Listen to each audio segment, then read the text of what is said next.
그런데요, 보신 그대로입니다. 일부 시위대가 지금 한미 정상회담이 열리는 경주 박물관 쪽으로 진입하면서 기습 시위를 진행했습니다. 바로 이 화면 그대로입니다. 최정 평론가님. 맞아요. 뭐 3,500억 달러, 5천조 원 대미 투자 반대한다라는 목소리와 함께 아예 경찰과 대치를 벌였고 예고가 되긴 했었는데 훨씬 더 현장에서 격렬했던 것 같아요. 격렬했어요. 그런데 사실 큰 불상사는 나지 않아서 다행이고 또 경찰이 초동 대처를 잘 했기 때문에 큰 문제는 발생하지 않았습니다만 모르겠습니다. 미국 측이 저걸 어떻게 인지하고 있거나 혹은 대통령에게 보고가 된지는 모르겠으나 최근 미국 국내에서도 이른바 트럼프 대통령을 겨냥한 이른바 노킹스 시위, 왕은 없다라는 시위가 트럼프 대통령을 꽤나 자극하고 있고 그다음에 그런 부분에 대한 논란이 국내에서도 있는데 뭐 우리로서는 주권 국가로서 충분히 우리 국민들도 이러한 방식으로 미국의 과도한 요구, 그다음에 그런 관세 협상에 대한 우리의 의지를 전달하는 그런 방안은 좋습니다만은 이게 단순히 미국 대통령만 오는 게 아니라 우리 전체 20개국 정상들이 오는 이런 에이펙 정상회담에서 과연 저렇게 트럼프 대통령을 직접 겨냥한 시위를 저렇게까지 좀 강도 높게 해야 됐는지 사실 국내에 대한 시위가 어찌 보면 또 미국에 대한 어떤 협상력의 레버리지로 활용될 수도 있는데 사실 그런 부분이 선을 넘지 않아야 되는데 어쨌든 오늘 제가 보기에 이미 예고는 됐다 하더라도 이런 부분에 대한 것들은 조금 수위를 낮춰서 메시지를 전달하는 것도 좀 좋지 않았을까라 그런 생각이 듭니다. 그 화면을 봤을 때 잠깐 그 경주 박물관 진입하려던 그 일부 시위대가 트럼프 반대, 노 트럼프 외치면서 일방적인 협상을 중단한다. 근데 이제 50명 정도 되고 저 권영국 대표도 있네요. 저기 그 이번 대선에 출마를 했었던. 근데 이제 이런 부분이 있을 거예요. 아마 또 한중 정상회담이 열리면 진행이 되면 또 반 시진핑, 반중 집회도 일부 예고가 돼 있어서 지금 경찰도 경주 시내를 진공 상태로 만들고 이 치안 시위대 기습적인 진입을 막기 위해서 지금 경찰도 만반의 준비를 하고 있습니다.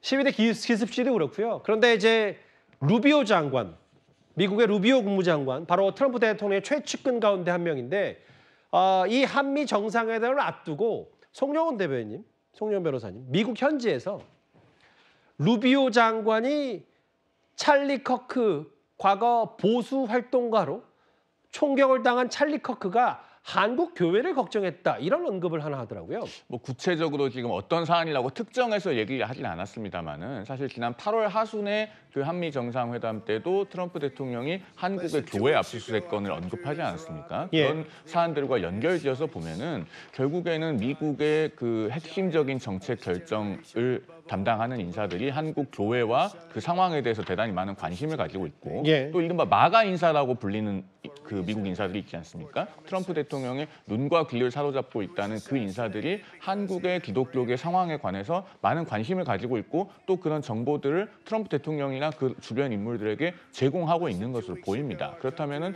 우리로서는 그런 라인을 또 상당히 정교하게 활용을 하면서 동시에 국내적으로는 그 기독교계에 대해서 어떤 좀 부당한 정치적인 압력이 작용하는 듯한 모습을 최대한 피할 필요가 있다고 보여집니다. 과거에 특검의 수사 과정에서 그 여의도 순복음교회 예배당에 대한 압수수색이 있었지만 결국에는 그 압수수색을 통해서 어떤 범죄 혐의가 밝혀진 것은 없지 않습니까? 이런 것들을 미국 조야에서도 상당히 주시하고 있다라는 점을 다시 한번 상기해 볼 필요가 있을 것 같습니다. 근데 최성 평론가님, 저 얘기가 이게 좀 공교롭게도 루비오 국무장관의 얘기와 찰리 커크의 과거 발언을 소환했던 것도 그리고 기억하시겠지만 첫 번째 이재명 대통령이 방미했을 당시에도 바로 정상회담 직전에 트럼프 대통령이 본인 SNS에 무슨 한국에서 무슨 일이 일어나고 있다라는 취지의 얘기.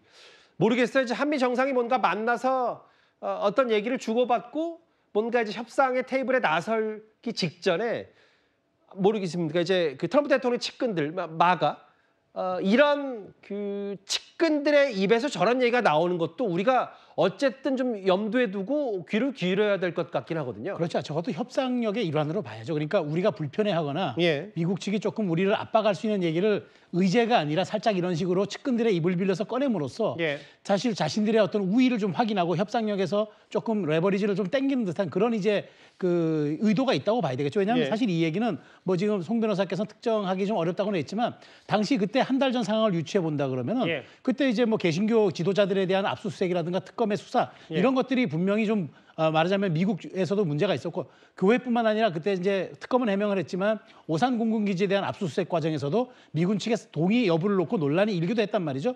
이런 부분들은 미국 측이 대단히 예민하게 보는 사안이기 때문에 아마 이게 공식 의제로 들어가지는 않은 사안이지만 그럼에도 불구하고 한국 측을 압박할 수 있는 우회로로 생각하고 일부러 정상회담을 앞두고 흘릴 수도 있다는 점에서 우리 정부가 여기에 또 그런 비공식 라인 대 라인으로 어떻게 좀 대응할 것인지 이것도 저는 고심해 봐야 되는 부분이라고 생각합니다. 그 두 정상의 오찬 회담 그리고 주변부 경주 시내 얘기 이 한미 정상의 두 번째 만남을 둘러싼 본질과 스케치 하나하나 만나보고 있는데 이미 두 정상 점심은 먹었죠. 오찬회동을 했기 때문에 얼굴만 보면 뭐 이름이 잘 알려진 에드워드 리 셰프가 경주 햅쌀로 지은 한식 3코스 그리고 트럼프 대통령의 고향인 뉴욕 사우전 아울랜드 드레싱 전체 요리 그리고 황금빛 디저트 이 부분도 많이 신경을 썼고 다음 화면을 볼게요.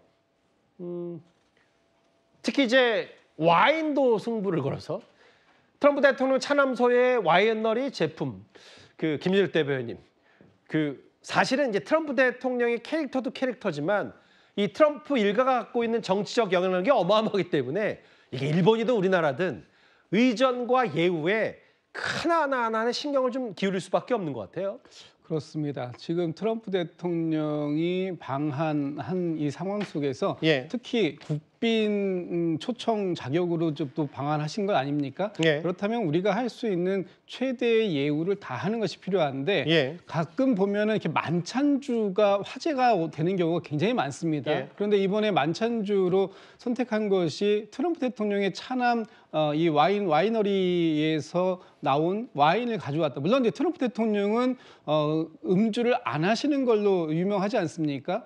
트럼프 대통령은 다이어트 콕만 드신다고 하는데 그럼에도 불구하고 우리는 이렇게 당신에게 많은 관심을 가지고 있고 당신이 좋아할 만한 것들을 많이 이렇게 준비를 했으니 많이 즐기고 가시고 우리와의 우호 협력의 관계를 더욱 깊이 해달라 이런 취지를 이제 그 음식을 통해서 전달하고자 하는 것인데요. 그런 측면에서 오늘 준비한 것들도 상당히 세심하게 많은 부분들이 준비되었고 아마 트럼프 대통령도 이 뭐 본인이 직접 즐기지는 않으셨다 하더라도 이런 것들이 나온 것에 대해서 굉장히 흐뭇해하지 않았을까라는 생각이 듭니다. 그리고요 얼마나 우리 대통령실도 준비를 했냐면 미국 측이 콜라를 다양하게 준비해달라고 요청을 한 모양이래요. 트럼프 대통령이 묻는 호텔 측에. 그래서 이게 맞아요. 다이어트 콜라는 시중에서 우리 국내에서 잘 못 보던 거니까 이 다이어트 콜라 은색 라벨 제품을 국내에서 구하기 어려워서 미국 측이 직접 준비도 하고 이렇게 꽤 많이 공을 들였습니다. 다음 화면도 보겠습니다. 황금도 많이 좋아해서 황금과 관련된 골드와 관련된 여러 음식도 선보였고 보시면 무궁화대 훈장, 신라 금관 모형, 뭐 마가 모자는 뭐 어느 정도 이제는 기본이 됐고요. 이상한 교수님. 아예 아까 이 한미 정상이 이제 경주 박물관 혹은 그 정상회담 안으로 들어갔을 때는 멜라니아 여사를 위한 향수나 사진집, 성경 아예 이른바 트럼프 굿즈까지 만들어서 우리 정부가 준비를 했더라고요. 대단합니다.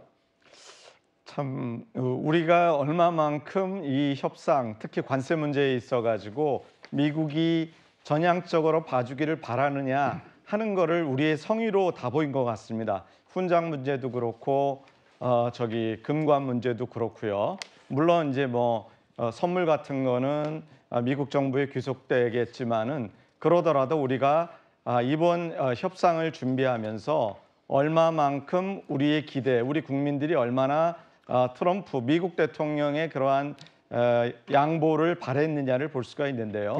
물론 저것 때문에 뭐 어떤 큰 변화가 있지는 않겠지만은 저것이 어떻게 본다면은 지금 트럼프 행정부가 이재명 정부에 갖고 있는 약간의 의구심, 예. 사실 그 네오콘 계열의 미국 대통령들이 갖고 있는 것은 미국 외교 정책에 세 가지 특징이 있는데 그 첫 번째로 얘기할 수 있는 게 이데올로기적인 공감대, 이념적인 공감대인데 과연 가치 공유가 확실히 되느냐, 예. 이거를 검증해 나가면서 함께 갈 수 있느냐 하는데 그 부분에 대한 물음을 계속 던지고 있고 예. 우리 이재명 정부는 우리는 안미 경중도 포기했고 예. 미국과 함께 가려고 한다라고 하는 그러한 신뢰를 구축하기 위해서 지금 이번에 준비한 선물이든 의전이든 이런 것들이 국빈 방문에 맞게 준비됐다라고 생각됩니다. 그러니까 이제 이상한 교수 말씀은 안미 경중, 안보는 미국이고 경제는 중국이다. 이걸 우리가 지금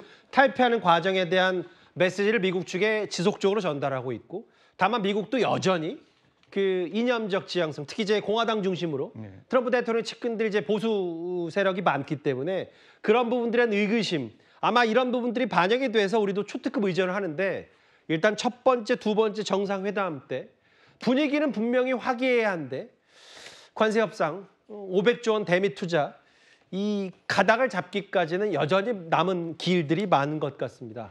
3위였습니다.